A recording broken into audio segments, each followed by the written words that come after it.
Hey, best friends.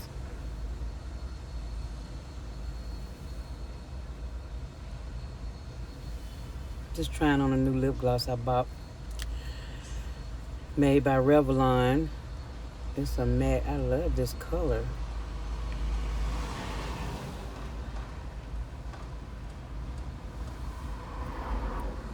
Trying to make sure I ain't got too much on.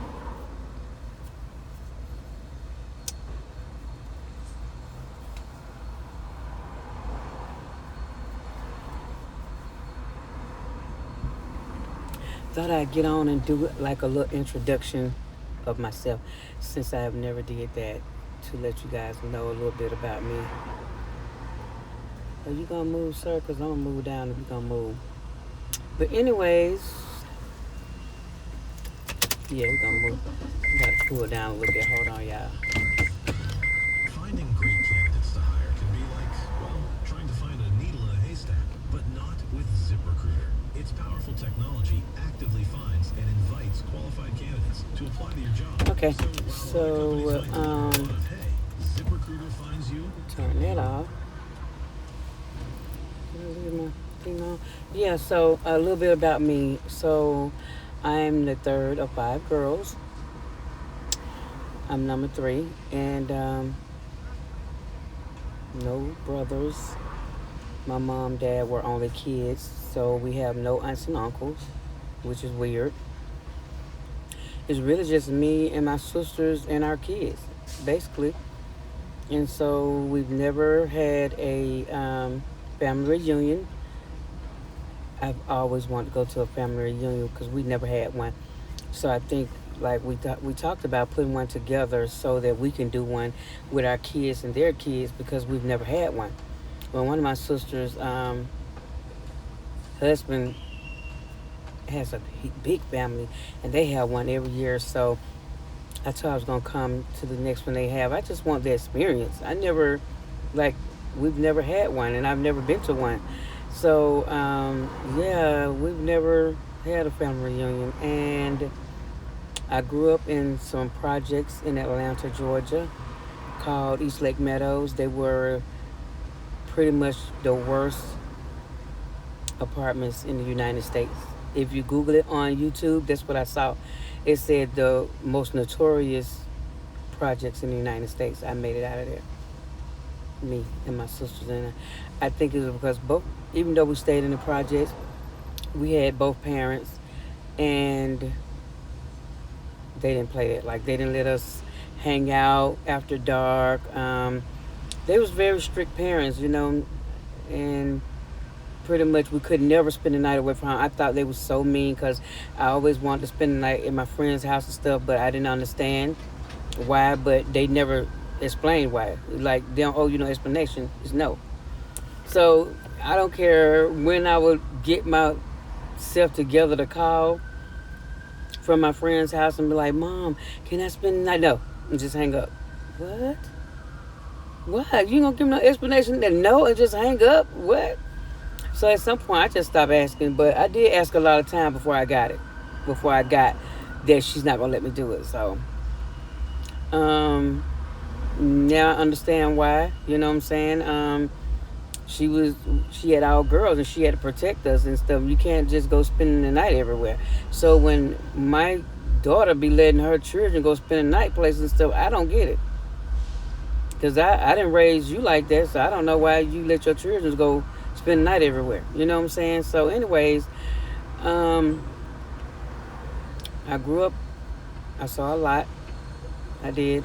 I've seen a man get shot in the head as a child. I was probably 14, and he got shot in the head, and he was laying on the ground bleeding from his head, and the guy stood over him and shot him a couple more times. I can see that vividly in my head, like I still can see it. I remember this lady. Everybody knew she was a prostitute, and I hadn't seen her and her kids. We hadn't seen nobody had seen them for a long time. And so I was going to my friend's house, my friend Nisi house, and the lady stayed next door to Nisi. And as I was walking on the back side of our apartments to my friend Niece's house, there was like this smell. It was horrific. It was just like awful smell. At this time, I had to be 13, 12, 13, 14. I can't remember how old I was, but I was young. And I'm walking past the lady's door, and like I said, it smell. And so the back door was open, and when I looked in the door, there was a sheet hanging from the top of like the hallway thing, and it was around the lady's neck, and she was laying on the floor, and her body was very swollen. She was obviously dead. And then they, called 911. They came out and got her body, and the smell when the doors was open to that apartment. Ugh. She probably had maggots and everything, because ain't no telling how long she had been in there. So I saw a lot as a child growing up over there. But I wouldn't take anything from my childhood. It made me the woman that I am. Like, I appreciate every little thing. You know what I'm saying? So me not having, when I do have it, I'll still be humble, and I appreciate the things that I have, because I appreciate the things I have now. And so just, growing up over there, and I lived during the time they had the Wayne Williams child murderer thing going on here, which I don't think he did that, just because of an experience that I had during that time that scared me straight, where I was didn't have to go do nothing but go to school and back home. So ever since when it started happening, one of the little guys from my apartments that lived in my circle, his name was Alfred Evans. He was one of the missing and murdered children in Atlanta. Alfred, I remember, we all remember him leaving, going to the movies, and he never came back. He never came back. He just was missing. And so he was one of the missing and murdered children. And Billy Ray Payne, is it Billy Ray? What was his name? I can't remember his name, but he is my son's cousin. One of the other, Jimmy Ray Payne, I think it is. He was my son's cousin. His dad and Jimmy's dad, I think, were the same or something. But anyway, it was a scary time in Atlanta when they was having the child murders going on every day. A black child. I remember one little girl was tied to a tree, and after they killed her, they tied her to a tree and just left her there. I can't remember what her name was, but it was a really, really scary time. Who was that? Hey, girl. Hey, Be the Difference Clothing. Hey. So, yeah, the child murderer time, that was the most scariest time I've ever had in my life. Every day a child was missing, a black child was missing and being found dead. And to be a child and go through that, I was so scared for me and my siblings, because like I said, one of the guys that lived in my circle was missing, and he ended up being one of the missing and murdered children. And they keep trying to redo the story, and do a movie about it and everything. And it just, every time I see it online that people want to try to do a documentary on it, it just give me like chills. And I just think about when I went through that. I was so scared. You remember that? It was so scary. That was the most scariest part of my life as a child. I mean, to be afraid to go outside because somebody might snatch you. And the children was missing like left to right every day. It was so scary for me. It was so scary. I ain't gonna even lie, it was so scary. So my mom and dad, they shield us. We could only go to school back home, and we couldn't go like nowhere. Basically, if we wasn't with our family, we couldn't go. Yeah, I can imagine you not wanting to move here. It was scary. Like, it was so scary. And so now we got this whole sex trafficking thing going on. It's so scary. Like, they snatching up people, like girls, young girls, and They sex trafficking them out. It's just a lot. Like I don't know. But I'm good. You know what I'm saying? It was a really really scary time though to live in Atlanta and be living here doing the child murders. It is. And I just think that a lot of times they want to do the documentary, but they need to talk to the people like us who lived it so that we can explain to them how scared it was. We sat in front of the TV with our moms. It is. It is. It's all over the world, really. I mean, they doing sex trafficking everywhere.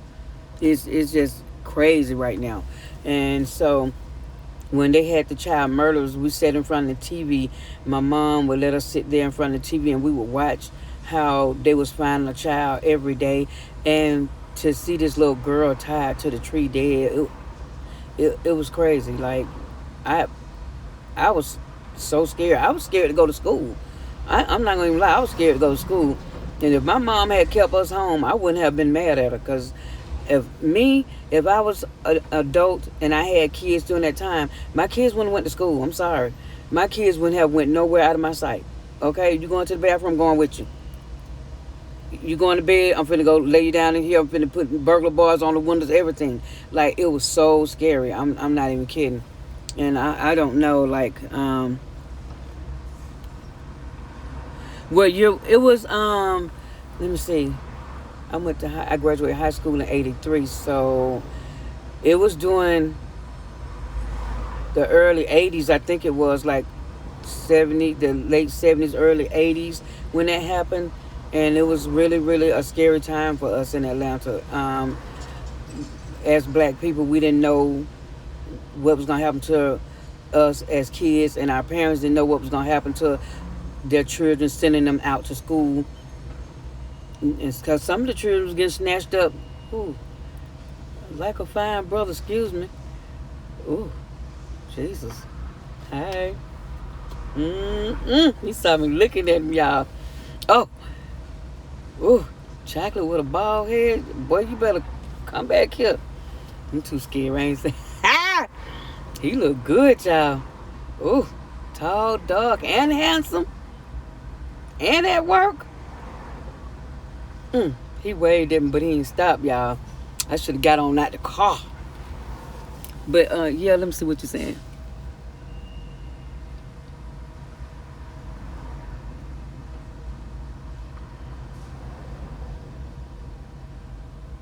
Girl, yes.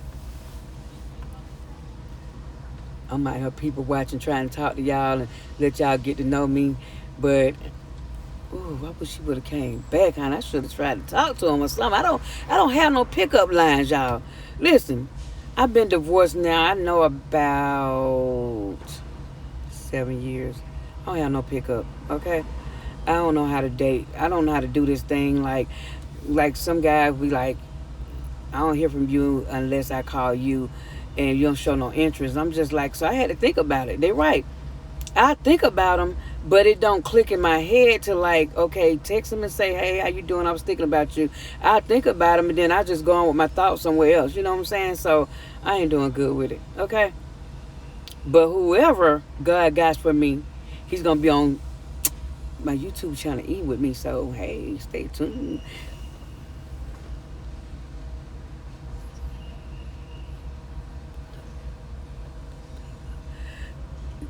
Oh, I need to do that. Send me your information on Instagram, honey, so I can get one, because I need to get my husband.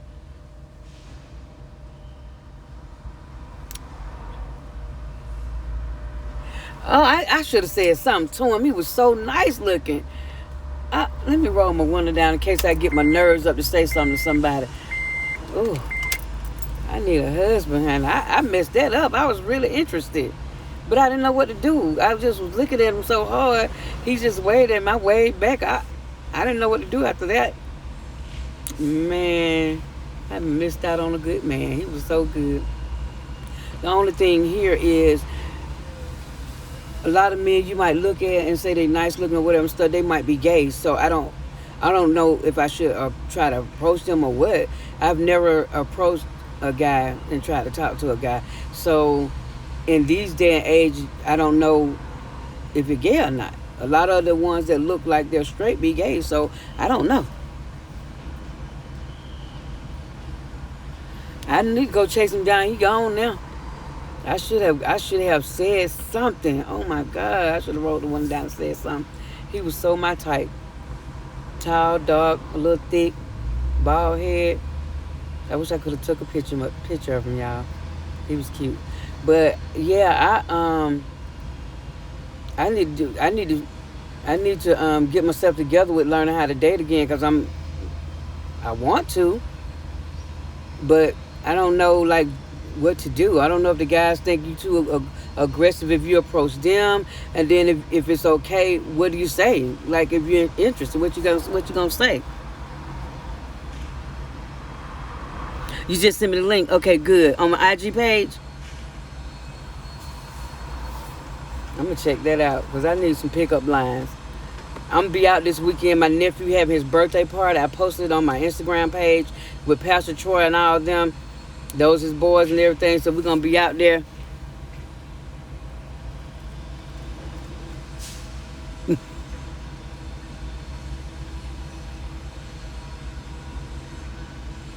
Yeah, that's what I'm used to doing. I've never been an approacher. I always get approached. So that's all thing I know. And because I'm shy, like a lot of people don't know that, but I'm shy, so I would never approach a guy. And then if they approach me, depends on how hard they come at me. I'm going to Michelle. So I'm trying to like be neutral and be open to like when they try and come talk to me. But I need to have some pickup lines, let them know I'm interested. Because guys they are the pursuers, so that's what I'm used to.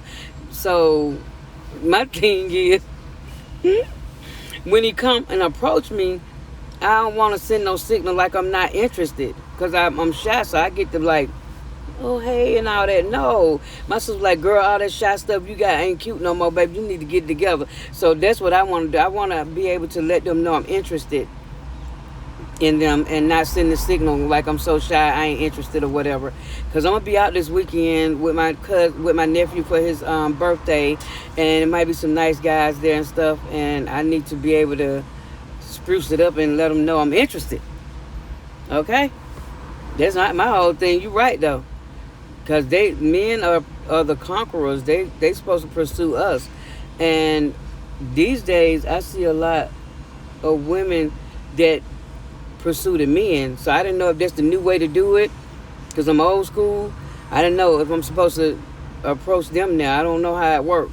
Then, like I said, in Atlanta, you don't know if they gay or not. So I don't know what to do. I'm just all confused.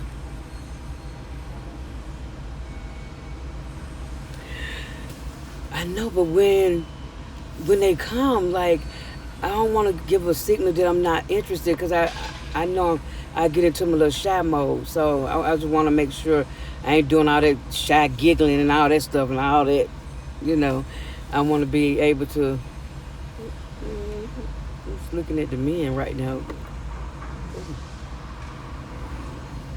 Oh, I'm back. Yeah. So I want that man to come back up the street so I can just see him one more time, look at him real hard, maybe he'll say something to me, because I ain't gonna say nothing. I like that what she got on. That's a nice outfit. Yeah, but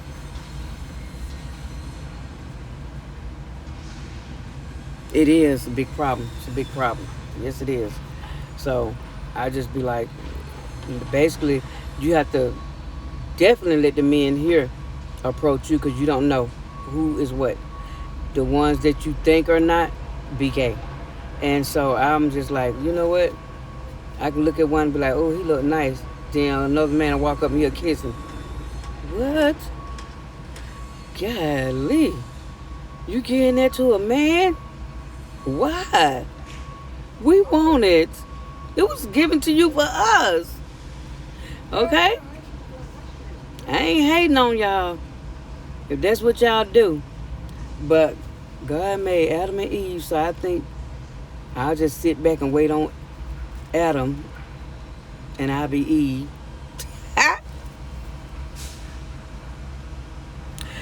Oh, my t-shirt, it says Tillergrl TV mukbang. I did it. Some of my stones done fell off because of this doggone seatbelt. So I got to put my stones back on. But I just wear my shirt out when I'm out, so people know that I got Tillergrl TV mukbang. I did it myself. I got to put some stones back on it. Because I be trying to promote when I'm out and about, you know. I noticed, like, when my truck was down and I was on the bus. Thank you. When my truck was down and I was on the bus and I would have my work shirt on, people would, people want to talk to me about my job. Like, I don't want to talk to you about that. But if you want to talk to me about YouTube and mukbang, we can do that. So I said, I started wearing on the bus, I started wearing my shirt on the bus. And people like, you do mukbangs and what's your channel and stuff like that. So it serves its purpose. And so one day I was at the mall with my daughter, my son's girlfriend, and this lady knew me. She said, you eat on YouTube? I was like, yeah, but I didn't even have this shirt on. I didn't have on a shirt. I wasn't promoting. I was just out with her running in the mall and running back out. So now I'm just like, yeah, I definitely got to have it. Definitely got to have my shirt on. So I got to make me a couple more. I want to do me a red one and a white one. So I'm going to start traveling to different cities, doing mukbangs. So I'm kind of excited about that. I'm about to start doing me some Uber Eats so I can have some extra money to put aside so I can start traveling. I don't know how to do the Uber Eats, but I think I can do that better than doing Uber because I ain't with having the people sitting in my car and stuff. I tried to do Lyft and that didn't work for me. Okay? They had me rolling up up in the trap and everything. So first of all, they tell you to go where the app tell you to go. And yes, I always promote. Always. When I was driving for Lyft, they tell you to go where the app tell you to go in the GPS. So this one particular time, I picked up this guy and his girl and the baby. And they got in the car, so he started like, you can go this way, you can go that way and stuff. And I'm just going, like, I know better, but I didn't. I knew better, but I didn't go with my mind. I just went on with what he was saying. I end up in this trap-looking place. I knew it was a trap. So he gets out. I'm sitting there waiting on the lady and the baby to get out and get the stroller out the trunk. She's still sitting. I said, isn't this y'all stop? She said, no. I said, he done brought me to the trap to buy some drugs. I was so mad at him. So then he gets back in the car. I'm driving. I'm leaving now. Now I'm going to drive where it tells me to go because now y'all on that bull crap. So I'm driving. He was like, excuse me, can you stop us? No, I'm not. No. Okay? I'm going to drop you off where y'all had one stop, not two. You had one and you just made one that you weren't supposed to do. I'm not going to do that with you today, okay? And so you don't know the people going to hit you in the back of the head or what after you said no or something. So I was like, you know what? My children want me to do the Uber and stuff, so I stopped doing it. But I think Uber Eats will be okay. I'm just taking the food to the people and get some extra money so I can start traveling. So that's what I want to do. The Flood family skits and Life with Tony. Life with Tony, that's my friend. She lives in Florida. They're going to have a cruise coming up. I think it's in April. I'm looking forward to that. And if I'm not mistaken, it's going to be an all-white party coming. I'm looking forward to all that. I'm about to get somewhere. Yeah, I'm going to be safe. I'm going to be safe because guess what? I'm going to have somebody ride with me. I'm not riding by myself. It's too much going on. So when I'm delivering this food, I'm going to have my cousin ride with me because she did it before. And then she did this other thing where you can go shop for the people and get their grocery and take it to them. I'm just like, the world is spoiled now. You're going to have somebody shop for your grocery and bring it to you. I done heard it all now. I was just like, okay, so that's what my cousin do sometimes. So I'm going to decide if I want to do the Uber Eats. The Uber Eats and deliver the food. Or do this app where you go shop for the people stuff. And I have people come in my job that's shopping for people. They come in there and get whatever they want for the people. And they have this card and they pay it or whatever. So I might do that. But until I can get monetized and get some flow going, this is going to be our year, y'all. Let me tell you something. This is going to be our year, 2020. I send positive vibes to everybody. I love everybody. YouTube, y'all my family. So y'all my best friends. So everybody, let's get it. Okay, let's get our grind. Let's get our hustle. Let's stay focused. Like, I'm in my own lane. I'm not worrying about how fast nobody else getting monetized and all that. I've been seeing it up and down my IG page. All I can go on there and say, congratulations, congratulations. I'm glad for everybody. When you get it, congratulations. Because it's not easy. Even though I feel like it used to be easy, it's not now. Okay, see you next time. Yes, claim it. 2020 is ours. Claim it. I'll be looking forward to you going live so I can come in and talk and chat with you, okay? See you next time. And I'm about to be out of here, y'all. I just wanted to get on here and just introduce myself a little bit. And if you have any questions, comment below. Like, subscribe to my channel, and hit the notification button. Talk to y'all later.